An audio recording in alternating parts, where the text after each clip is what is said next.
Hello everyone, my name is Akash Pandit. जैसा कि आप जानते हो मैं जीसीसी में मैथ्स पढ़ा रहा हूँ काफ़ी ईयर से। तो आज मैं क्यों आया हूँ ये आपको मैं बता देता हूँ। आज 13 मई हो चुकी है और आई थिंक 12 जून को स्लाइड लीड का पेपर है। तो उसके लिए मैं आपको मैथ्स को पेपर डिस्कस कराने वाला हूँ 2021 का लास्ट ईयर का, जिसमें मैं आपको सिर्फ क्वेश्चन तो डिस्कस करूँगा ही, मैं आपको यही बताऊँगा उन क्वेश्चंस में क्या कंसेप्ट यूज़ हुए हैं और आपकी कि मतलब कि जो क्वेश्चंस हैं उनको बाई ऑप्शंस कैसे करना है। अगर आपको क्वेश्चन नहीं आता, मान लो कंसेप्ट नहीं आता, तो बाई ऑप्शन भी करने का आपको क्या तरीका होता है, तो वो हम देखेंगे। तो सबसे पहले हम स्टार्ट करते हैं। Wait a minute.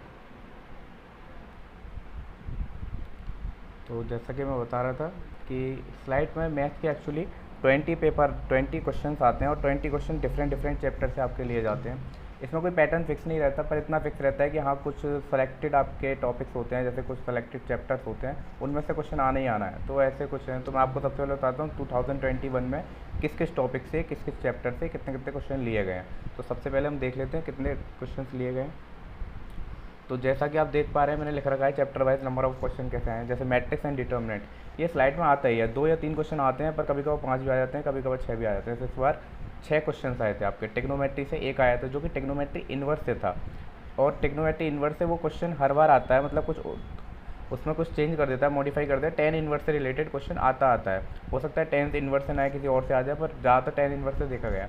Coordinate geometry, ये जो कोऑर्डिनेट ज्योमेट्री मैंने लिखा है, वैसा तो स्ट्रेट लाइन, सर्किल और ये तुम्हारे दोनों कोऑर्डिनेट ज्योमेट्री में भी आते हैं, पर मैंने यहाँ पे कोऑर्डिनेट ज्योमेट्री को बेसिक कोऑर्डिनेट ज्योमेट्री में डिफाइन कर रखा है, जिसमें कि आपके एरिया ऑफ ट्राइंगल हो गया, वो ट्राइंगल के वर्टेक्स दे रखे हैं, उसके बारे में कुछ पूछ लिया, मीडियन वगैरह के बारे में पूछ लिया। तो ये थोड़ा टॉपिक्स आते हैं वो कोऑर्डिनेट ज्योमेट्री के हैं।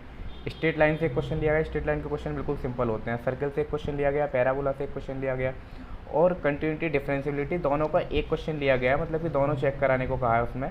डिफरेंशिएशन का प्रॉपर डिफरेंशिएशन, जो चेन रूल आप पढ़ते हैं, चेन रूल के ऊपर क्वेश्चन लिया है। देखो application of derivative, AOD, application of derivative, अगर आपका डिफरेंशिएशन आता है तभी आप ये कर पाओगे। इससे 2 क्वेश्चन लिए गए, एक मैक्सिमम मिनिमा से और एक आपका आई थिंक लिया गया है नॉर्मल से। टेंजेंट एंड नॉर्मल एक एप्लीकेशन ऑफ डेरिवेटिव है, एक क्वेश्चन उससे लिया गया है। डिफरेंशियल इक्वेशन स्लाइड रीड के लिए बहुत इंपॉर्टेंट है। डिफरेंशियल इक्वेशन हर बार 1 या 2 क्वेश्चन आते हैं इससे। एक लीनियर डिफरेंशियल इक्वेशन से क्वेश्चन लिया गया है, और एक इसका आई थिंक क्वेश्चन लिया गया है डिग्री एंड ऑर्डर से। और 3D से बेसिक से क्वेश्चन लिया गया, स्टैटिक से क्वेश्चन लिया गया, वेरिएंस के ऊपर, हो सकता है स्टैंडर्ड एविएशन के ऊपर आ जाए, आपके रेंज के ऊपर आ जाए, तो थोड़ा सा आपको प्रिपेयर होना पड़ेगा। एक general aptitude based, reminder based question आपका लिया गया। तो बिना टाइम वेस्ट करते हुए हम स्टार्ट करते हैं।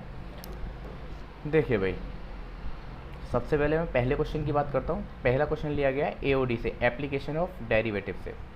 इसमें क्या है, मैक्सिमम वैल्यू पूछा है, मतलब मैक्सिमम मिनिमम चैप्टर से लिया गया है। तो सबसे पहले आपको दे रखा है मैक्सिमम वैल्यू, मान लो एफ एक्स दे रखा है आपका sine inverse sine x plus 1/2 cos 2x, और इंटरवल दे रखा है 0 to π/2। आपको इसकी मैक्सिमम वैल्यू बतानी है, फंक्शन की मैक्सिमम वैल्यू पूछ रहा है।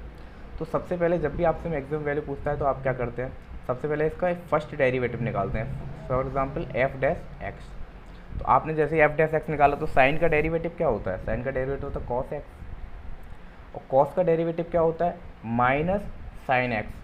बट यहाँ पे साइन 2x है, तो 2 बाहर कोफिशिएंट बाहर आ जाता है, तो -2 times of sine 2x divided by एक 2 पहले से है, तो ये 2 से 2 कट जाएगा, तो मैं इसको हटा देता हूँ, सिंपल रिमूव कर देता हूँ यहाँ से। ये आ गया। अब आपको क्या करना पड़ता है थर्ड स्टेप में, इसका जो आपने डेरिवेटिव फाइंड आउट करा है, इस डेरिवेटिव को आप इक्वल टू 0 पुट करना। तो आपने इक्वल टू 0 पुट करा, तो मैं यहीं पे इक्वल टू 0 पुट कर देता हूँ। जैसे फॉर एग्जांपल मैंने यहाँ पे इक्वल टू 0 पुट कर दिया। तो अब देखिए, जैसे आपने इक्वल टू पुट करा, तो अगले स्टेप में आपकी जो इक्वेशन बन गई वो बन गई sine 2x is equal to cos x. और जैसा कि जो बच्चे मुझसे पढ़ चुके हैं उनको पता होगा, मैंने आपको बता रखा है ट्रिग्नोमेट्री में sine A is equal to sine cos B. अगर साइन और कॉस दोनों डिफरेंट एंगल पे बराबर होते हैं, सेम एंगल पे भी बराबर होते हैं, तो इनमें क्या रिलेशन होती है सर, इन दोनों का जो एंगल का सम होता है वो 90 डिग्री के बराबर होता है। दोनों सप्लीमेंट्री एंगल होती हैं। तो हम यहाँ पे दोनों सम को कर देते हैं, 2x plus x is equal to 90 degree. तो यहाँ से मुझे x कितना मिल गया सर, 30 डिग्री। x 30 डिग्री मिल गया, कि मतलब 30 डिग्री पर ये फंक्शन जो है मैक्सिमम वैल्यू देगा। अगर इसका पॉइंट ऑफ मैक्सिमा पूछता है तो sir 30 point of maxima 30 degree पर। इस पॉइंट पर इसने मैक्सिमम वैल्यू पूछी है फंक्शन की, मैक्सिमम वैल्यू, तो मैक्सिमम वैल्यू किसने कैसे निकलेगी, उस पॉइंट पर फंक्शन की मैक्सिमम वैल्यू बतानी है। तो सर 30 डिग्री पुट कर दीजिए। साइन 30 कितना होता है सर, साइन 30 होता है 1/2 प्लस 1/2 पहले से कॉस 2x, 2 इंटू एक्स मतलब 30 इंटू 2 60 डिग्री, कॉस 60 डिग्री से 1/2।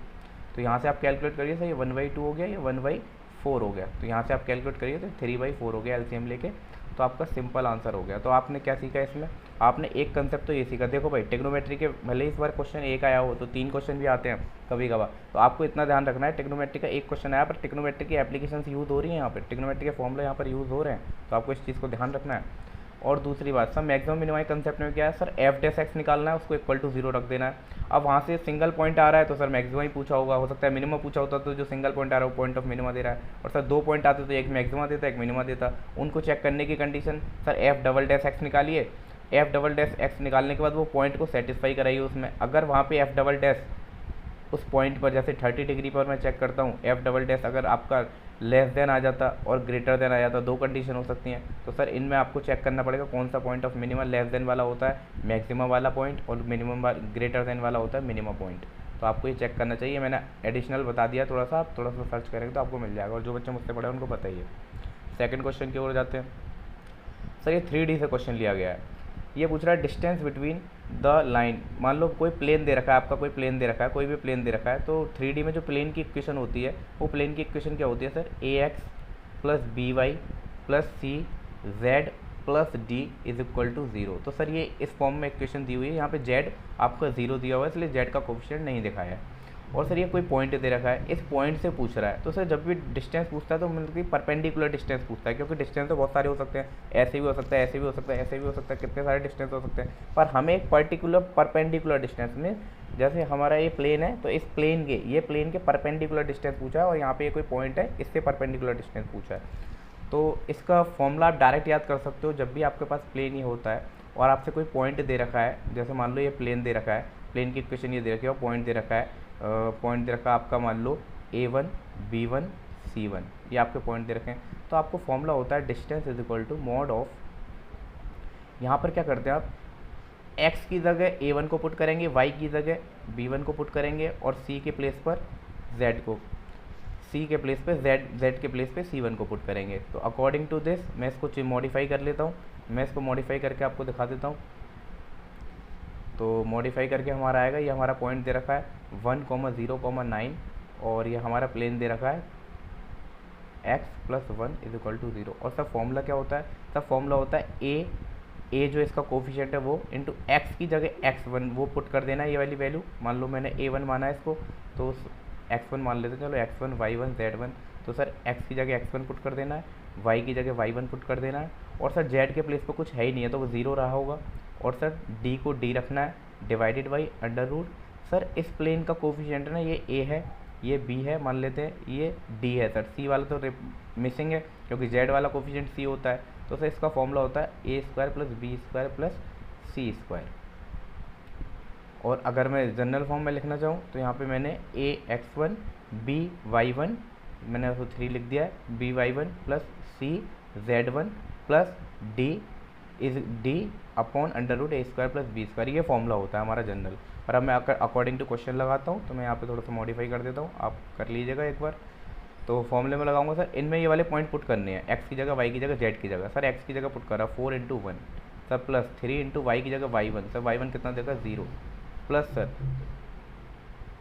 ये हो गया z वाला। सर z वाला कोफिशिएंट यहाँ तो दिया हुआ है 9, पर यहाँ पे z की वैल्यू कुछ दी हुई नहीं है, तो मतलब कि z का 0 रहा होगा sir, plus d upon under root a square plus B square plus C square.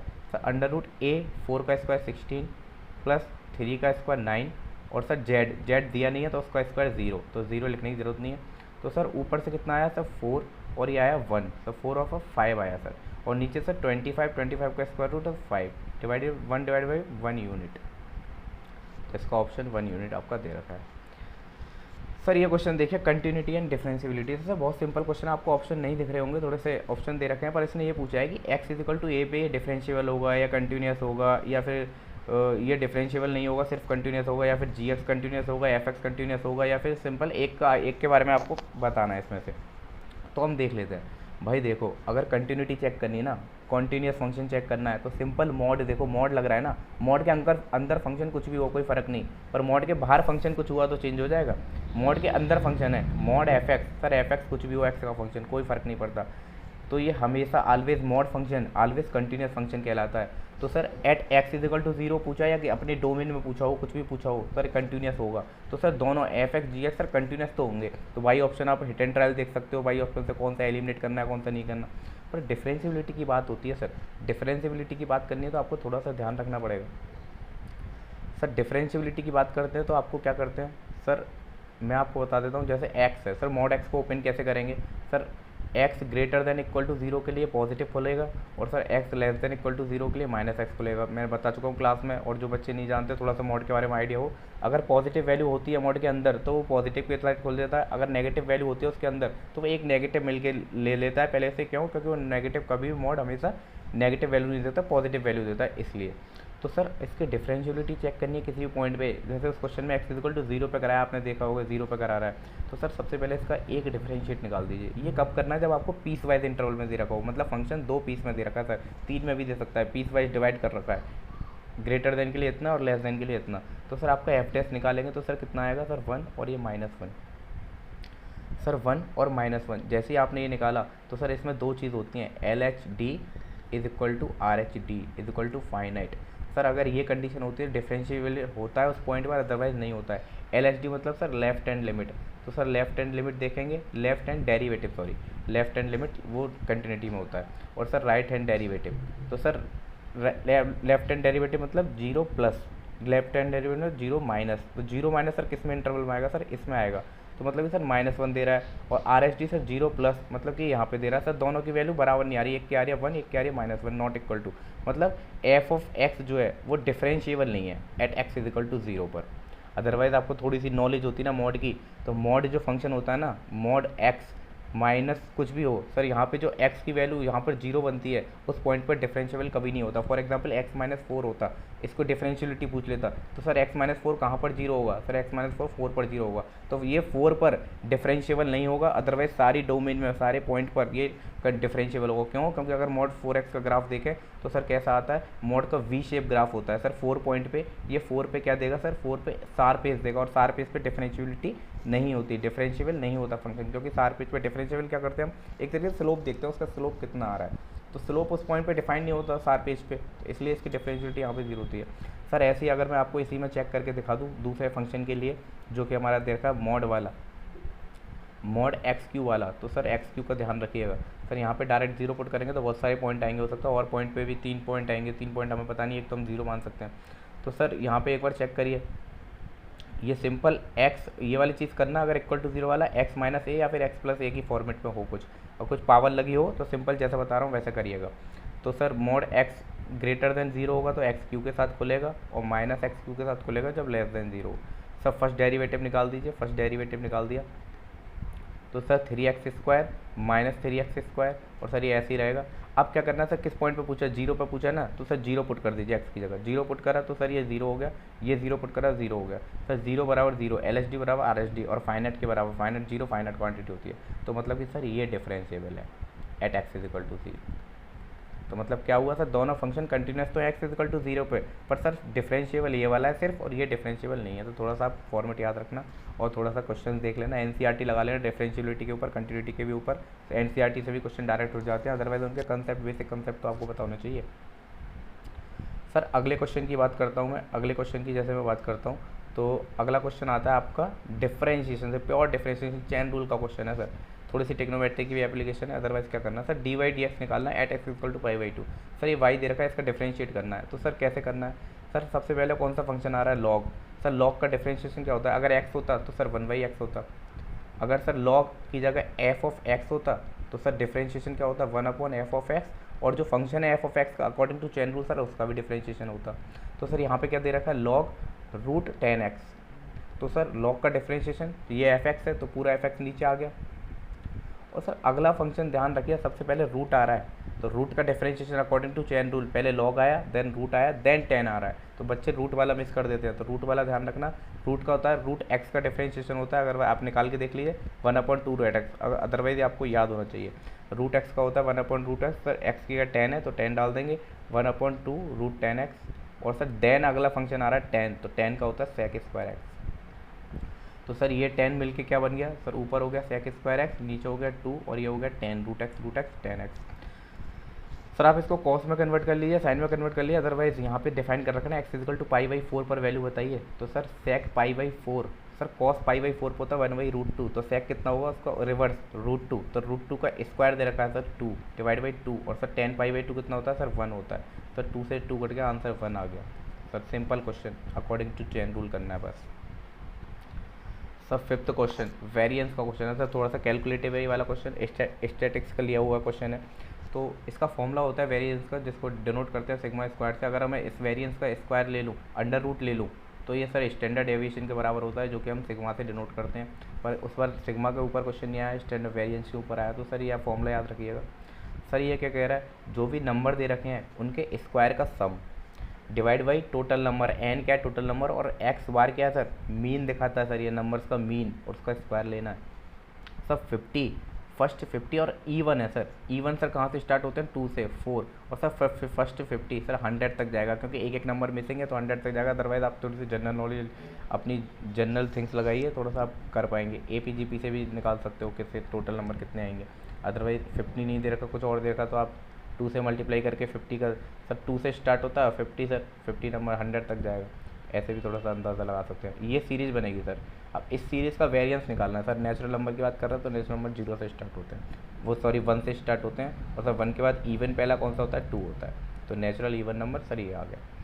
इस सीरीज़ का आपको वेरिएंस निकालना है, तो सबसे पहले सर आपको ये चीज़ कैलकुलेट करनी है, सिग्मा एक्स स्क्वायर। सर इसका मतलब क्या है सर, मतलब कि सर जैसे ये सीरीज़ दे रखी है, इसका ये x1 दे रखा है x2 दे रखा है, तो मान लो इसका स्क्वायर प्लस इसका स्क्वायर अप टू इसका स्क्वायर, जितने भी टर्म होंगे उनका सर सम करना है। इसका समेशन का मतलब होता है उनका सम करना है, तो 2 का स्क्वायर प्लस 4 का स्क्वायर अप टू सर 100 का स्क्वायर। सर आपको एक फॉर्मूला याद हो, उस फॉर्मूले से आप लगा सकते हो, फर्स्ट नेचुरल नंबर का स्क्वायर का फॉर्मूला आपको याद होना चाहिए, क्या होता है n into n plus 1 divide into n 2n+1 divided by sir 6, ये फॉर्मूला होता है अगर स्क्वायर की सीरीज़ बनती है। किसके लिए सर, नेचुरल नंबर के स्क्वायर के लिए। सर ऐसे कोई सीरीज होती है अप टू n स्क्वायर तक, तो n तक के लिए। और सर यहाँ पे सर 2 से स्टार्ट है, फिर बीच में 3 गायब है, सर ये तो लगा नहीं सकते, लगा सकते हो आप, इसमें से 2 स्क्वायर कॉमन ले लो, तो सर ये 1 स्क्वायर बचा, ये 2 स्क्वायर बचा, और ये अप टू सर 50 स्क्वायर तक बचेगा। करके देख लीजिए सर, जैसे मान लो अगला टर्म आएगा 6 स्क्वायर, तो 6 स्क्वायर को 3 इंटू 2 का स्क्वायर नहीं लिख सकते, तो 3 स्क्वायर छोड़ दिया, 2 स्क्वायर बाहर ले लिया, ऐसे सारे टर्म में से बाहर ले लिया हमने, कॉमन ले लिया सिंपल। तो सर ये करिएगा, अदरवाइज इसका आप फॉर्मूला लगाइए, ये कितना हो गया 4, और इसका फॉर्मूला लगाइए सर, इसका फॉर्मूला कितना हो गया 1 स्क्वायर 2 स्क्वायर, सर इसमें लगाइए सर, n कितने हैं सर टोटल नंबर सर 50 हैं, तो 50 प्लस 1 और sir 200 plus 1 101 divided by sir 6। तो सर यहाँ से कैलकुलेट करिएगा, मैं कैलकुलेट नहीं कर रहा, मैं आपको बता रहा हूँ कैसे कैसे कैलकुलेट करना है। तो सर यहाँ से कैलकुलेट करिएगा, तो सर ये स्क्वायर का आ गया। अब ये क्या कह रहा है, ये वाला टर्म आ गया, अब इससे कह रहा है डिवाइड बाई n, तो सर n कितना था हमारे पास स्टार्टिंग में, sir total number of term कितने थे सर 2 से स्टार्ट हो रहा था 100 तक, एक एक टर्म गायब था, टोटल नंबर 50 थे, अदरवाइज आप AP का यूज़ कर सकते हो निकालने के लिए, तो टोटल 50 थे, तो सर 50 से कैलकुलेट कर लिए, तो सर यहाँ से जो भी वैल्यू निकल के आएगी ये वाला टर्म कैलकुलेट हो जाएगा, माइनस सर मीन का स्क्वायर। सर मीन कैसे कैलकुलेट करना, मैं इसको थोड़ा सा रफ कर देता हूँ, आप देखिएगा। आंसर देख लिया, मैं आपको सिर्फ कंसेप्ट बताने आया हूँ, आंसर आप कैलकुलेशन करेंगे थोड़ी सी आपका आंसर आ जाएगा। जैसे भी आप कैलकुलेशन करते हो इजी वे में या अपने लॉन्ग वे में, जैसे भी आप करते हो तो कोशिश करो कम से कम करने की। सर मीन की बात करते हैं, सर मीन क्या कहता है, सर मीन मतलब एवरेज, तो उन सबका एवरेज निकालना है sir 2 plus 4 plus up to sir 100 तक है, और sir divided by total number of term आते हैं मीन में, कितनी ऑब्जर्वेशन होती हैं सर 50 ऑब्जर्वेशन है, 50 बार है सर ये नंबर, 1 2 3 ऐसे करेंगे तो 50 टाइम्स है सर। तो सर अब फिर आपसे फॉर्मूला सर इसमें से 2 कॉमन ले सकते हैं, ऊपर से 2 कॉमन ले लिया तो 1 प्लस 2 प्लस अप टू 100 तक बचा, और डिवाइडेड बाई सर 50, इसको ऐसे ही रहने दीजिए। और सर ये नेचुरल नंबर का सम है, क्या होता है sir n into n plus 1 divided by 2, sir n कितने टोटल नंबर ऑफ टर्म, तो sir total number of term कितने हैं 50 into 50+1 divide by sir 2 into 50 और एक 2 पहले से चल रहा है, 2 से 2 गया तो 50 से 50 गया, तो सर ये तो सिंपल 51 आ गया और 51 का आपको स्क्वायर लेना है और सर उसको कैलकुलेट करिएगा, माइनस कर दिएगा तो आपका आंसर आ जाएगा 833। बिल्कुल सिंपल क्वेश्चन है, बस फॉर्मूला बेस्ड क्वेश्चन है। कैलकुलेटिव इसलिए क्योंकि सर 50-20 क्वेश्चन आते हैं मैथ के, तो 20 में से सर आपके कम तो 7-8 क्वेश्चन तो ऐसे होंगे जो देखते ही क्वेश्चन सॉल्व हो जाएंगे, तो कुछ क्वेश्चन तो टिपिकल भी उनको मतलब कैलकुलेटिव भी डालने पड़ते हैं ना टाइम को मैनेज करने के लिए, तो थोड़ा सा इस चीज़ का ध्यान रखिएगा। सर अगले क्वेश्चन की बात करते हैं। सर बहुत बढ़िया सर, हर बार आता है टेन इनवर्स को कुछ ना कुछ, मैंने पिछली बार भी बताया सर। एक फॉर्मूला मैंने लिखा है, 3 फॉर्मूले होते हैं कंडीशन के अकॉर्डिंग। सर ये कंडीशन क्या है, tan inverse x plus tan inverse y. Sir अगर अंदर वाला एक्स पॉजिटिव हो, वाई भी पॉजिटिव हो और इन दोनों का प्रोडक्ट भी पॉजिटिव हो। सर यहाँ पे देखिए सर टेन इनवर्स 1, सर इसकी वैल्यू तो पाई/4 होती है, तो कैलकुलेट करने की ज़रूरत नहीं है। सर यहाँ पे देखते हैं क्या एक्स ग्रेटर देन 0 है, सर यस ग्रेटर देन 0 है। 3 ग्रेटर देन 0 0 है। सर इन दोनों का प्रोडक्ट देख लीजिए, 2 इंटू 3 6, सर ग्रेटर देन 1 है, सर ग्रेटर देन 1 है, मतलब ये फॉर्मूला लगा सकते हैं। तो tan inverse 2 plus tan inverse x मान लेते हैं, टेन इनवर्स वाई मान लेते हैं। तो फॉर्मूला क्या होता है, पाई प्लस पाई का ध्यान रखिए, बच्चे भूल जाते हैं। 3 फॉर्मूले होते हैं इसके, एक पाई होता है सर, ये अगर इक्विटी चेंज हो जाती है less than 0, y less than 0 और एक्स वाई लेस देन 1, तो सर यहाँ पे माइनस पाई हो जाता है फॉर्मूले में, ध्यान रखिएगा। तो sir pi plus tan inverse x plus y, sir 2 + 3 5 divide by 1 minus x y, sir 6। तो सर ये कितना आ गया, ये सर -1 आ जाएगा अंदर, तो -1 और सर प्लस एक पाई/4 ऊपर चल रहा है हमारा, प्लस पाई/4। Sir tan inverse -1, tan inverse -1 तो मतलब सर माइनस पाई/4 के बराबर होता है। सर माइनस पाई/4 से प्लस पाई/4 कट गया, तो आंसर क्या बचा सर पाई। Simple question. सर प्रॉपर्टी याद रखिएगा, आइडेंटिटी याद रखिएगा, फॉर्मूला याद रखिएगा, और भी फॉर्मूले होते हैं 3 फॉर्मूले ध्यान रखिएगा, गूगल सर्च कर लीजिएगा।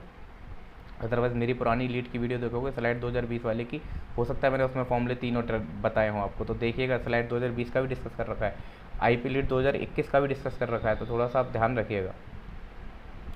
Sir normal application of AOD, sir application of derivative, sir normal पूछा है, इसको करने के और तरीके हैं। सर मान लो कोई भी कर्व दे रखा है, मान लो ऐसा कोई कर्व दे रखा है, हमें नहीं पता क्या दे रखा है, कोई कर्व दे रखा है और सर उससे एक टेंजेंट जा रही है, मान लो ये टेंजेंट जाएगी उस कर्व के मिनिमम पॉइंट से, सर टेंजेंट जाएगी किसी भी पॉइंट से जा सकती है। तो मान लो इस पॉइंट से जा रही है 1,1 से सर टेंजेंट जा रही है, तो सर पर पूछा है नॉर्मल, तो सर टेंजेंट नॉर्मल क्या होती है सर, टेंजेंट के परपेंडिकुलर। पर सर नॉर्मल भी इसी पॉइंट से पास कर रही है और टेंजेंट भी इसी पॉइंट से पास कर रही है। अगर आपको थोड़ा सा आइडिया हो ना, दिमाग हो, तो भाई ऑप्शंस भी कर सकते हो। सर जो लाइन जो नॉर्मल क्या स्ट्रेट लाइन की इक्वेशन पॉइंट को सेटिस्फाई करना चाहिए, तो सर 1,1 देख लीजिए किस पॉइंट को सेटिस्फाई करता है। सर 1,1 डालते हैं तो 2 = 0, सर नहीं। 1,2 + 1 सर 3 = 0, सर नहीं। सर फोर्थ 1 - 1 = 0, सर 0 बराबर 0, बिल्कुल perfect answer. Sir D option x + 1, sir 1 + 1 2 = 1, sir not. तो सर ये क्या होगा, एक ही ऑप्शन मिल गया। अदरवाइज आपको कंसेप्ट भी आना चाहिए। कंसेप्ट क्या कहता है सर, कंसेप्ट 2 तरीके से निकाल सकते हो आप, स्ट्रेट लाइन से भी निकाल सकते हो, अदरवाइज एप्लीकेशन ऑफ डेरिवेटिव का कंसेप्ट आना चाहिए। कोई भी कर्व दे रखा है f(x), तो सबसे पहले उसको डेरिवेटिव करना है। मान लो ये दे रखा है 2y, सर इसको एक साथ डेरिवेटिव कर दिया, x को एक तरफ ले आइए, सर y = ले आते हैं, चलो y = sir 3 - x² divided by 2, यही होगा सर। dy/dx निकाल दीजिए इसका, तो dy/dx निकालेंगे हम, तो क्या होगा सर, आप निकालिए dy/dx, सर 1/2 कॉन्स्टेंट आ गया, 3 का 0 हो गया, -x², सर -2x, सर 2 से 2 कट गया तो -x आ गया।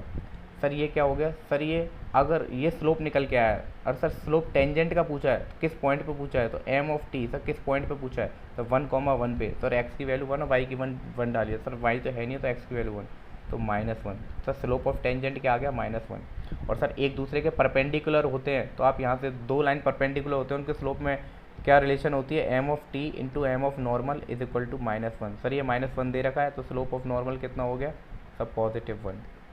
तो स्लोप ऑफ नॉर्मल आ गया +1। तो सर आप अगला ऑप्शन यहाँ से चेक कर सकते हो, किसका स्लोप +1 आ रहा है, सर इसका स्लोप -1 आ रहा है, इसका स्लोप +1 आ रहा है, इसका स्लोप सर -1 आ रहा है, इसका स्लोप -1 आ रहा है, तब भी ये ऑप्शन। और आपको सॉल्व करना भाई, कंसेप्ट स्लोप निकाल लिया, अब क्या करना है आपको सर, अब देखिए फिर से समझने की कोशिश करिएगा। अब एक लाइन है, मान लो इस पॉइंट से पूछ रहा है नॉर्मल इस पॉइंट से पूछ रहा है 1, नॉर्मल स्ट्रेट लाइन होगी, और सर इस लाइन का स्लोप भी दे रखा है, मान लो m = 1। तो सर लाइन की इक्वेशन क्या होती है, y = mx + c, तो स्लोप दे रखा है कितना 1, तो y = x + c होगी। सर ये पॉइंट से पास कर रही है लाइन, तो सेटिस्फाई करा दो, तो c की वैल्यू कितनी निकल के आएगी सर, c की वैल्यू कितनी निकल के आएगी 0। तो c की वैल्यू इसमें 0 डालो तो कितनी हो गई, y = mx, m कितना दे रखा है 1, y = x, तो इधर इसको इधर ले आओ, तो x - y = 0। सर एक ये सॉल्यूशन है। आपको अगर थोड़ा सा फास्ट लग रहा हो तो आपको इसको थोड़ा सा स्लो करके देख लीजिएगा, उसमें कोई दिक्कत वाली बात नहीं है, क्योंकि वो क्वेश्चन ज़्यादा डिस्कस करने हैं तो थोड़ा सा टाइम लगेगा। 8th क्वेश्चन, सर ये सर्किल का क्वेश्चन है सर, सर्किल से उठाया गया क्वेश्चन। सर थोड़ा सा अगर आपको अंदाज़ा होता तो आप ऑप्शन एलिमिनेट करते थे। कहता है कि सर्किल पास कर रहा है -1,2 से। सर 1 ये होगा मान लो एक्स एक्सिस पे, और -2 सर कुछ यहाँ पर होगा, तो सर यहाँ से पास कर रहा होगा सर्किल। ये पॉइंट हो गया हमारा 1, -2। और sir at x is equal to 3, 3, 1, 2 और 3, सर यहाँ पे कहीं टच कर रहा होगा 3,0 पर। कह रहा है touch is x axis at इतना, तो सर्किल सर टच करेगा तो सर एक ही कंडीशन हो सकती है सर, इस वे में ही सर सर्किल बन रहा होगा। अदरवाइज आप ऊपर बनाओगे तो सर ऊपर बनाओगे तो सर ये पॉइंट से कैसे पास होगा, तो एक ही कंडीशन है। तो सर ये पूछ रहा है कि सर्किल आल्सो पास, कौन से पॉइंट से और पास करेगा। तो सर अगर मैं इस पहले पॉइंट को देखूँ 2, सर एक्स एक्सिस पर +2 और वाई एक्सिस पर -5, तो सर ये वाला हो सकता है। चलो ऑप्शन, अगला ऑप्शन देखते हैं सर -2, सर -2 आएगा एक्स एक्सिस पर सर यहाँ पे, और +5 सर ये पॉइंट सर यहाँ पर आएगा, तो यहाँ तो सर कोई ये पॉइंट बनता ही नहीं है, यहाँ से पास करेगा ही नहीं। सर अगला पॉइंट देखते हैं सर -5 एक्स एक्सिस पर -5, इस पर -2 सर यहाँ आएगा, तो ये पॉइंट नहीं बनता। सर 2 ऑप्शन अगर आपको टिक भी करना था सर 2 ऑप्शन में से करते आप, तो इन दोनों ऑप्शन में से करना था, ये दोनों ऑप्शन तो आपको करना ही नहीं था। तो ये सर कंसेप्ट क्या होता है, सर कंसेप्ट ये होता है कि अब मान लो ये वाला पॉइंट है, अब ये यहाँ से यहाँ तक का ये डिस्टेंस कितना होगा, मान लो सर्किल के सेंटर होते हैं H, K, ठीक है, पर एक्स एक्सिस को टच कर रहा है, एक्स एक्सिस को टच कर रहा है, तो सर सेंटर का यहाँ से यहाँ तक का डिस्टेंस कितना होगा। सर यहाँ से यहाँ तक का जो एक्स एक्सिस पे चला है, तो एक्स एक्सिस पे सर कितना चला है, तो सर सेंटर इसके दे रखे हैं 3, K, सर एक्स एक्सिस पे 3 डिस्टेंस चला है। अदरवाइज आपको पता होना चाहिए एक्स एक्सिस को टच कर रहा है तो किसके बराबर होता है, सेंटर कौन सा किसके बराबर होता है, और जब वाई एक्सिस को टच कर रहा है तो कौन सा सेंटर किसके बराबर होता है। तो सर और ये K क्या है सर, यहाँ से यहाँ तक की value sir K, y axis पे सर सेंटर की लोकेशन सर ये, और सर यही तो रेडियस है, तो रेडियस भी K के बराबर होगी, पर सर नेगेटिव नहीं हो सकती रेडियस, तो mod K के बराबर लेना। तो R is equal to mod K के बराबर हो गई, और सर सेंटर कितने हो गए, सर सेंटर हो गए 3, K। तो सर्कल की equation sir x minus centre का H coordinate plus y minus centre का दूसरा कोऑर्डिनेट K, जैसे यहाँ पे K है, और सर रेडियस का स्क्वायर सर K का स्क्वायर सर K स्क्वायर।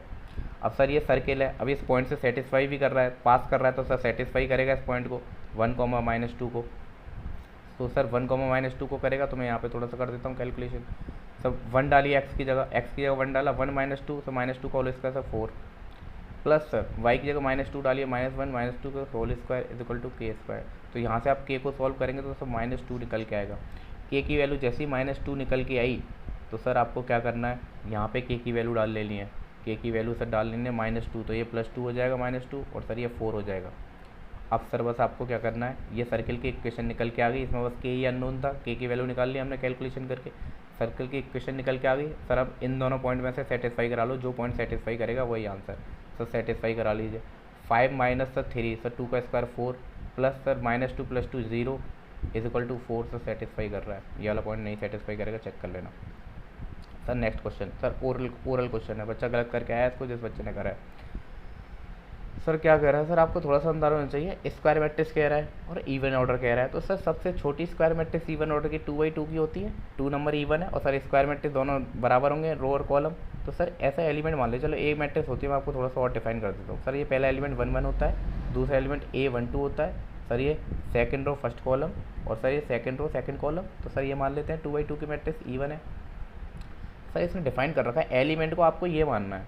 तो सर क्या कह रहा है, आई की वैल्यू जब 1 है, मान लो A1 1, तो सर इस फंक्शन में डालिए सर मॉड ऑफ 1 का स्क्वायर 1 माइनस 1 का स्क्वायर 1, तो सर 0 आएगा। मतलब कि दोनों आई और जे बराबर होंगे तो अंदर वाला माइनस है 0 आएगा। सर ये वाला टर्म 0 हो गया और ये वाला टर्म 0 हो गया। अब फिर है A12 आई की जगह 1 डालना है और जे की जगह 2 डालना है। तो सर आई की जगह 1 डाला 1 और 2 को डाला तो 4, तो मॉड सर 3 आया, तो 3 का मॉड सर -3 आया, मॉड +3 होगा। सर ये +3 आ गया 1 2, और सर 2 1 निकालिए 2 1, तो सर 2 1 में ये उल्टा हो जाएगा ना बस, तो आएगा तो 3, तो ये भी 3 आ गया। तो सर मैट्रिक्स क्या बन गई हमारी 0 0 3 3। सर ये मैट्रिक्स बन गई। अब चेक कर लेते हैं sir, A is a skew symmetrics and singular matrix. Skew symmetric sir, skew symmetric का मतलब सर डायगोनल एलिमेंट 0 होने चाहिए हैं सर, और ये दोनों साइन अपोजिट होने चाहिए, पर साइन अपोजिट नहीं है, सेम है सर। पहला ऑप्शन गलत, तो ये बच्चा टिक करके आया, यहीं से गलत था।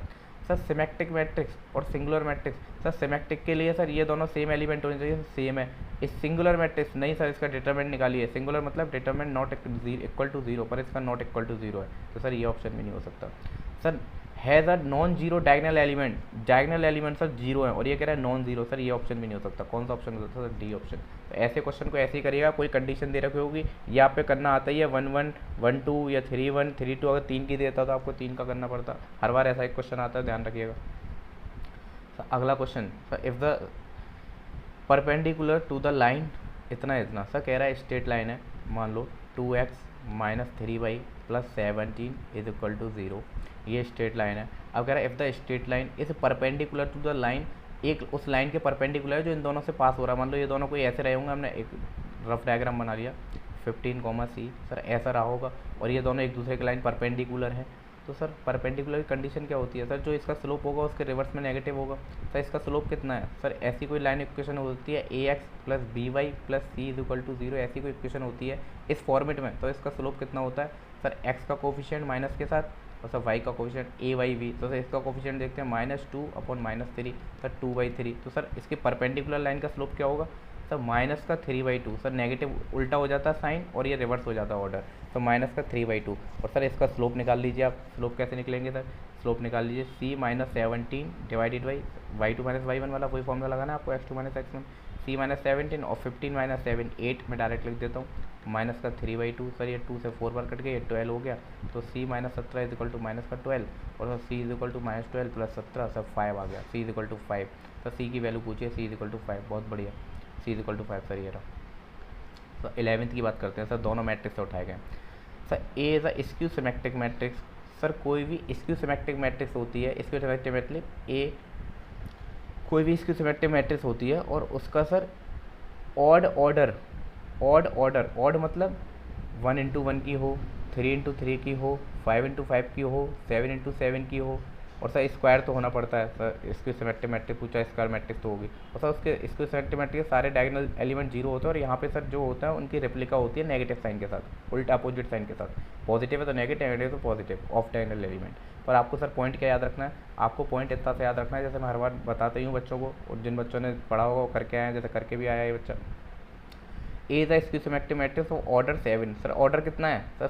7 सर ऑड है, और odd order skew symmetric matrix उसका डिटरमिनेंट कितना होता है सर? डिटरमिनेंट 0 होता है। ऑड ऑर्डर कोई भी हो, 3/3 हो, 5/5 हो, 7/7 हो, कोई भी ऑड ऑर्डर हो, उसका डिटरमिनेंट बिल्कुल 0 होता है, करने की जरूरत नहीं। अगर सर मान लो इवन ऑर्डर कह देता, स्क्यू सिमेट्रिक्स का ध्यान रखना, सिमेट्रिक नहीं स्क्यू सिमेट्रिक इवन ऑर्डर कह देता, सर ऑप्शन ऐसा चेक करते जो परफेक्ट स्क्वायर होता, 4 हो सकता था, 9 हो सकता था, 1 हो सकता था। सर इवन के लिए परफेक्ट स्क्वायर होता है, जो ऑप्शन है परफेक्ट स्क्वायर हो डायरेक्ट टिक कर देना, बिना निकाले।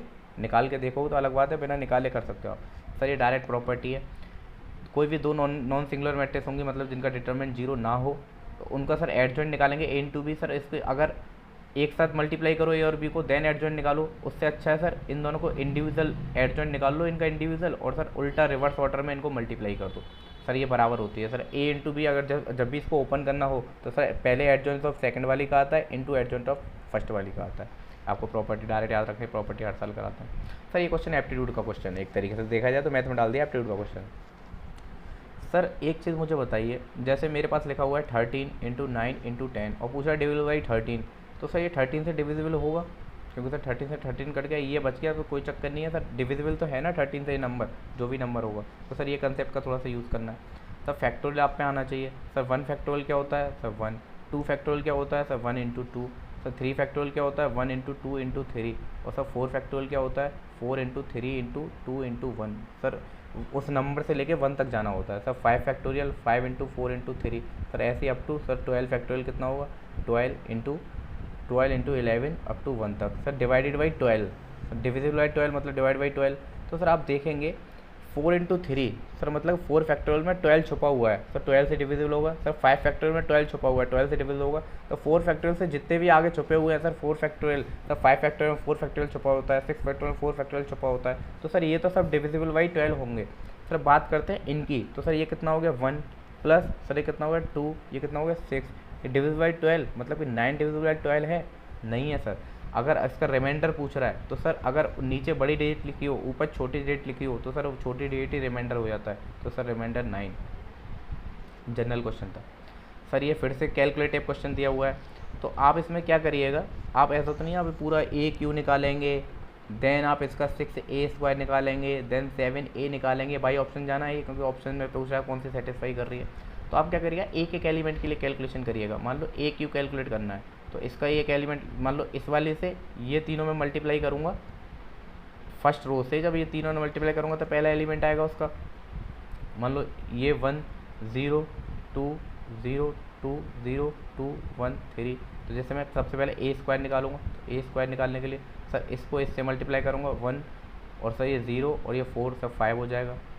सर देन इसका मल्टीप्लाई सर इससे करूँगा तो 0 0 0 सर ये 0 हो जाएगा, और सर 1 का 2 और ये सर बीच वाला 0 होगा, और 2 और 6 सर 8 हो जाएगा। तो सर पहला एलिमेंट आ गया ना, बस इतना ही निकालिए। सर ये a² का पहले एलिमेंट आ गया। सर ए क्यू कैसे निकालेंगे, सर इससे फिर से ए से a² को मल्टीप्लाई कर दो, ए क्यू निकल के आ जाएगा। तो सर फिर से मल्टीप्लाई करते हैं, तो सर इसका मल्टीप्लाई करेंगे इसके साथ, तो सर पहला एलिमेंट तो निकालना पड़ेगा आपको, ये वाला पहला एलिमेंट और सर ये वाला पहला एलिमेंट, या फिर आप सिंपल ये वाला निकाल लेते उसकी जगह। तो ये कैसे आता, सर किसको करेंगे, सर इसको इसके साथ कर दिया, अब इसको इसके साथ करिए सर 0 0 0 सर ये 0 आ गया। और सर ये देखिए सर इसको इसके साथ करेंगे सर 2 और सर 8 सर ये 508 आ गया। अब सर इसको इसके साथ करिए तो कितना आएगा सर 5 और सर 8 16 21 आएगा सर ये वाला एलिमेंट। बस ए क्यू का ये 20 आ रहा है, a² का 5 आ रहा है पहला टर्म, इसका a² का ये आ रहा है, और सर a का पहला टर्म 1 है। तो सर इन्हीं को कैलकुलेट करिए बस। अब ए क्यू, सर ए क्यू मान लो ए क्यू कितना है सर 21 माइनस 6a² सर पहले टर्म कैलकुलेट करिए बस, 6a² का पहला टर्म कितना है सर 5, तो 6 से मल्टीप्लाई करना sir 30 plus 7a sir a का पहला टर्म कितना है सर 1, तो 7 हो जाएगा, प्लस 2i सर i क्या होता है आइडेंटिटी मैट्रिक्स 1 0 0 1, तो सर 2 का मल्टीप्लाई करेंगे 2 हो जाएगा, तो सर प्लस का 2 = 0। सर ये देखिए कितना आ रहा है सर 9 और 21 सर प्लस 30 माइनस 30 = 0। सर पहले पे ही सेटिस्फाई कर गया। हो सकता है एक और हर एक को बार चेक कर लेना, हो सकता है कोई और भी सेटिस्फाई कर रहा हो, तो आपको एक एक पॉइंट और निकालना पड़ेगा, एक एक एलिमेंट और निकालना पड़ेगा। अदरवाइज यही तरीके होते हैं कैलकुलेशन को जल्दी कम करने का, रिड्यूस करने का। सर ये क्वेश्चन डिफरेंशियल इक्वेशन है सर, आपको पता हो तो 3 ही आती हैं सर अपने सिलेबस में, वेरिएबल सेपरेशन, होमोजीनियस और लीनियर। तो सर ये लीनियर से उठाया गया, वेरिएबल सेपरेशन सर होगा नहीं, क्योंकि सर यहाँ पे डिफरेंशिएट आप इसको सेपरेट नहीं कर पाएंगे, dx आएगा या फिर x फंसेगा या y फंसेगा कुछ ना कुछ। तो सर ये वेरिएबल सेपरेशन का कॉस्ट किस फॉर्मेट का मैं बता देता हूँ।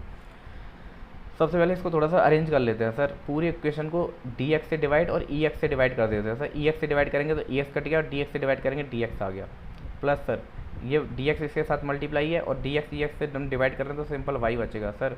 अब इसको हम इधर लाएंगे तो माइनस का 2x into divide by e की पावर x बचेगा, तो उसको उस साइड ले जाऊँगा, आप थोड़ा सा कैलकुलेट कर लीजिएगा, तो -2/e आएगा। इसको थोड़ा सेपरेट करके, तो सर ये फॉर्मेट कौन सा बन रहा है सर, ये बन रहा है dy/dx plus p times of y = यहाँ पर सर क्या होता है सर, यहाँ पर सिंपल q होता है। तो आपको बस इतनी सी चीज़ याद रखनी है सर, ये फॉर्मेट बन रहा हो, ऊपर y हो नीचे x हो, तो ऊपर y है तो सर यहाँ भी y आएगा सर, ये वाला फॉर्मेट। तो सर यहाँ पे सर जो p होता है और q होता है, ये क्या होता है सर, ये f(x) के फंक्शन भी हो सकते हैं दोनों, और हो सकता है कांस्टेंट भी हो सकते हैं, कुछ भी हो सकते हैं, कांस्टेंट भी हो सकते हैं, f(x) के फंक्शन भी हो सकते हैं, पर x के फंक्शन होने चाहिए, और कोई टर्म नहीं आना चाहिए, y का कोई टर्म नहीं आना चाहिए, z का कोई टर्म नहीं, सिर्फ x के फंक्शन। और सर ये तो सर ये देखिए यहाँ पे सर कांस्टेंट है p की वैल्यू कितनी है सर 1, तो p की वैल्यू 1।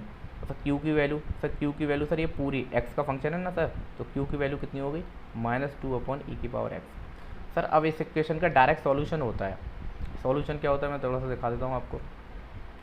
सर जैसे आप सॉल्यूशन की बात करोगे तो इसका जनरल सॉल्यूशन जो होता है, जनरल सॉल्यूशन ही पूछा है, तो जनरल सॉल्यूशन होता है y into integrating factor = sir integration of q into integration factor dx। Sir ये होता है, तो सर इसमें रखना स्टार्ट करिए। सर इंटीग्रेटिंग फैक्टर क्या होता है सर, इंटीग्रेटिंग फैक्टर होता है e⁻ integration of p dx। Sir sir p कितना आ रहा है sir 1 into dx, sir dx का इंटीग्रेशन सर x होता है, तो e⁻x इंटीग्रेशन फैक्टर आ गया सर e⁻x। सर रखिए y into e⁻x = integration of q, sir q कितना है -2x/e⁻x, integrating factor sir e⁻x divide by dx। तो सर इससे ये कट गया, तो इंटीग्रेशन ऑफ -2x का, तो -2 तो कांस्टेंट है, बाहर आ जाएगा, तो -2 को मैंने बाहर ले लिया मान लो। x का इंटीग्रेशन, सर x का इंटीग्रेशन कितना होता है x² बाई 2, तो सर एक 2 बाहर बैठा था, तो स्क्वायर से स्क्वायर हट गया, तो सिंपल क्या बचा सर माइनस का एक्स प्लस कॉन्स्टेंट सी, इंटीग्रेशन से तो कॉन्स्टेंट लगाना पड़ता है, तो वाई इंटू ई की power x plus C is equal to C. Sir ये देख लीजिए कौन सा ऑप्शन है sir, C option. Sorry x square होता है ना इंटीग्रेशन एक्स का, तो एक्स स्क्वायर आ गया यहाँ पे, डिवाइड बाई 2 से 2 कट गया, तो सिंपली हमारा आंसर हो गया। सर अब ये वाली तो देख लिया आपने, अगर मान लो सर यहाँ पे ये वाली फॉर्मेट ना हो के ये वाला फॉर्मेट होता, ऊपर एक्स होता नीचे वाई होता, तो सर यहाँ पे क्या होता सर, इस इक्वेशन में जहाँ पे एक्स है वहाँ पे वाई है ना, तो पूरी इक्वेशन को सर इसको रिप्लेस कर दो, जहाँ पे एक्स है वहाँ पे वाई, जहाँ पे वाई है उसको एक्स, तो सर ये वाला फॉर्मेट होता। तो सर पी की जगह पी रहता, वाई की जगह क्या होता था सर, एक्स हो जाता, इज इक्वल टू क्यू, क्योंकि सर देखिए यहाँ पे वाई की जगह एक्स हो गया, एक्स की जगह वाई हो गया। सर यहाँ पे क्या चेंज होता है पी क्यू में, सर एक्स की जगह वाई करना है बस, तो ये P y f of y का फंक्शन होता है, कॉन्स्टेंट का होता है। सर इंटीग्रेटिंग फैक्टर में क्या चेंज होता है सर, एक्स की जगह वाई करना है, सर डी वाई हो जाता। सर जनरल सॉल्यूशन में क्या चेंज होता है सर, एक्स की जगह वाई करना है और कुछ चेंज नहीं करना, बस एक्स की जगह वाई करना है, तो सर ये चेंज होता है डायरेक्ट, एक से दोनों को याद रख सकते हो आप। अब देखिए भाई 14 क्वेश्चन से हमने ज़्यादा डिस्कस कर लिया क्योंकि बीच में 1-2 क्वेश्चन भी थे। सर सिंपल देखिए डिग्री और ऑर्डर की बात कर रहा है, डिफरेंशियल ऑर्डर है, डिफरेंशियल इक्वेशन है। सर डिग्री क्या होती है, ऑर्डर क्या होता है। सर ऑर्डर की बात सुनिए, ऑर्डर हमारा होता है जो भी मतलब कोई भी डी वाई डी एक्स होता है, जितनी बार एक भी D first order derivative D y D x है। अब जो जैसे y है यहाँ पे y डिफरेंशिएट हो रहा है, डी वाई डी एक्स से y डिफरेंशिएट हो रहा है, सर y जितनी बार मैक्सिमम डिफरेंशिएशन हुआ होगा y का वो ऑर्डर कहलाता है। तो सर यहाँ पे डिफरेंशिएशन y का एक बार हुआ है, यहाँ पे सर 3 बार हुआ है, तो सर ऑर्डर पक्का 3 रहा होगा। सर ऑप्शन देख लेते हैं, ऑर्डर 3। सर पहले पूछ रहा है ऑर्डर, तो ऑर्डर सर 1 नहीं हो सकता, 1 नहीं हो सकता, सर इन दोनों में से टिक करना अगर आपको तुक्का भी लगाना है। सर अब डिग्री की बात करते हैं, सर उस ऑर्डर की जो पावर होती है उसको कहते हैं सर डिग्री। सर ऑर्डर की पावर देखें तो सर यहाँ पे तो सिंगल 1 है, बट नहीं सर, जब भी आपकी रेडिकल में पावर हो मतलब फ्रैक्शन में पावर हो तो आप उसको पहले इंटीजर में लेके आइए। सर 2/3 दे रखा है तो इंटीजर में लाने के क्या करना सर, क्यूब करना पड़ेगा दोनों तरफ, सर इधर भी क्यूब करेंगे तो सर ये पावर 2 हो गई, इधर सर पावर 3 हो गई। ऑर्डर की पावर सर, ऑर्डर की पावर सर डिग्री कहलाती है, थ्योरी। सर ये क्वेश्चन देखिए, वैसे तो ये क्वेश्चन देखो एपी भी मिक्स करा है, तो एक क्वेश्चन आप इनडायरेक्टली एपी से भी मान सकते हो, तो आपको सीरीज का थोड़ा बहुत फंडा क्लियर होना चाहिए। तो देखिए भाई ये क्वेश्चन है सर, इसको मैंने आपको ट्रिक बता रखा है, जैसे जीसीसी के जो भी बच्चे मैंने उनको बता रखा है। इसमें क्या करना है सर, ऐसे क्वेश्चन एक तो रो ऑपरेशन कॉलम ऑपरेशन से होता है, तो आप वैल्यू पुटिंग से भी कर सकते हो। कैसे करते हैं सर, एक्स की कोई भी वैल्यू मान लो, एक्स की वैल्यू देखो हम 0 मानते हैं तो सर 2 ऑप्शन आ जाएंगे सर, 0 यहाँ भी है, 0 यहाँ भी है। अदरवाइज़ आप 0 मान के देखोगे तब भी आंसर सही आएगा, यही आएगा। अदरवाइज़ एक्स को मत टिक करना क्योंकि ऑप्शन में एक्स डिपेंड नहीं कर रहा है। तो हो सकता है एक्स डिपेंड कर रहा हो, तो आप एक्स की वैल्यू 1 मान के देख लीजिए। मान लो एक्स की वैल्यू 1 मान ली, और ए बी सी 3 नंबर हैं जो ए पी में है, तो कोई भी 3 नंबर मान लीजिए। सर ये तीनों नंबर ए पी में, तो ए मान लिया, ये बी मान लिया, सी मान लिया, और एक्स की वैल्यू भी साथ साथ 1 मान ली। सब पुट करिए, 1 + 2 सर 3, 4 सर 5, और sir 4 5 6 sir 2 × a, 2a sir 2 हो गया, और 1 ऐड करना है sir 3, sir 2b, sir 2b कितना हो गया 4, और प्लस सर 1 ऐड करना है 5, और sir 3, 2 × 3 sir 6, plus 1 sir 7। Sir आप इसका डिटरमिनेंट कैलकुलेट करिए कितना आ रहा है, बस आपको डिटरमिनेंट कैलकुलेट करना, आंसर आ जाएगा आपका। सर डिटरमिनेंट 3, सर ये कटा sir 35 minus sir 30, sir minus sir 4, sir ये कटा 28, सर माइनस का 25, सर प्लस 3, सर ये कटा सर 24 माइनस 25, 24 माइनस 25। सर चेक कर लीजिए ये कितना आएगा था 5, तो 15 हो जाएगा यहाँ से। सर ये कितना आएगा 3, तो माइनस का 12 हो जाएगा। सर ये कितना आएगा, ये आएगा आपका माइनस का 1 और 3, तो माइनस का 3, सब माइनस के 15 प्लस के 15। Sir answer 0। तो ऑप्शन में किस ऑप्शन में 0 है सर, एक्स की वैल्यू तो हमने 1 मानी थी, तो 1 आता तो हम ये इन दोनों में फंस जाते, तो कुछ और माननी पड़ती। तो फिर यहाँ पे सर एक्स की वैल्यू हमने 0 मानी थी, तो यहाँ पे आंसर 0 मान, आंसर 0 आ रहा है डिटरमिनेंट का calculate, sir answer direct 0। Otherwise row operation लगाइए, कॉलम ऑपरेशन लगाइए। सर 17, सर पैराबोला से पूछ रहा है y = राइट एंगल पर, सर डायरेक्ट इससे निकल के जाएगी। सर इस पैराबोला की डायरेक्ट कहाँ होती है सर, पीछे की तरफ, x = -1। सर सिंपल, ये क्वेश्चन तो कुछ नहीं है, बिल्कुल सिंपल क्वेश्चन था। सर ये देखिए मैट्रिक्स से क्वेश्चन है, फिर भी if a null matrix, if a matrix A is both symmetric and skew symmetric. Sir ऐसी कोई मैट्रिक्स होती नहीं है जो सिमेट्रिक भी हो स्क्यू सिमेट्रिक भी हो। तो सर क्यों, क्योंकि सर वो होता है A = -A transpose skew symmetric matrix, और symmetric matrix sir A transpose. तो दोनों सर अलग अलग प्रॉपर्टी दिखाती है। माइनस का साथ आता है, ये ऐसे आता है, उसके साथ डायगोनल एलिमेंट 0 0 0 होते हैं सर, इसके हो भी सकते हैं नहीं भी होते हैं। तो सर ऐसी कोई मैट्रिक्स नहीं होती, तो दोनों कंडीशन को सेटिस्फाई करे एट अ टाइम, सर वो कौन सी मैट्रिक्स सही होगी? सर सारे एलिमेंट जीरो रहे होंगे, तब वो दोनों को सेटिस्फाई करेगी, क्योंकि नेगेटिव लगा देंगे तो माइनस जीरो भी जीरो ही होता है। तो सर इसका ट्रांसपोज करेंगे, वो माइनस के साथ भी ले सकते हैं, पॉजिटिव के साथ। तो ऐसी एक ही मैट्रिक्स है नल मैट्रिक्स, और कोई मैट्रिक्स नहीं हो सकती सर ऐसी। सर अगला क्वेश्चन आता है, लास्ट क्वेश्चन 40 क्वेश्चन। सर ये मैंने बहुत तरीके से बता रखा है, आपको सिंपल तरीके से बताने की कोशिश करता हूँ।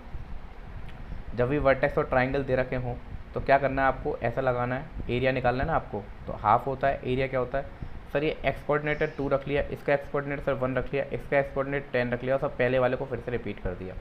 सर इसका सर वाई कोऑर्डिनेट, सर इसका वाई कोऑर्डिनेट, सर इसका वाई कोऑर्डिनेट, और पहले वाले को फिर से रिपीट कर दिया। सर कैलकुलेशन ईजी करनी है, क्या करना है सर, इनको मल्टीप्लाई करना है और प्लस करना है। सर 2 1 सा 2, सर 8 और सर 70, सर इनको प्लस करके और सर माइनस करना है इन वाले के साथ। तो सर 7 1 सा 7 प्लस सर 10 प्लस सर 16, और डिवाइड बाई 2 चल रहा है, वो हम बाद में ले लेंगे।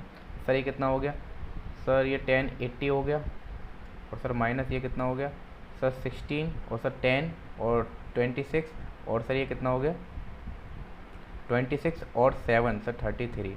तो सर ये कितना हो गया सर 47 डिवाइड बाई सर 2 चल रहा है बाहर से, सर 23.5 स्क्वायर यूनिट। सर ये आ गया। तो ये आपका ओवरऑल यही क्वेश्चन थे सर। 20 के 20 क्वेश्चन डिस्कस करते हैं, 20 आते हैं।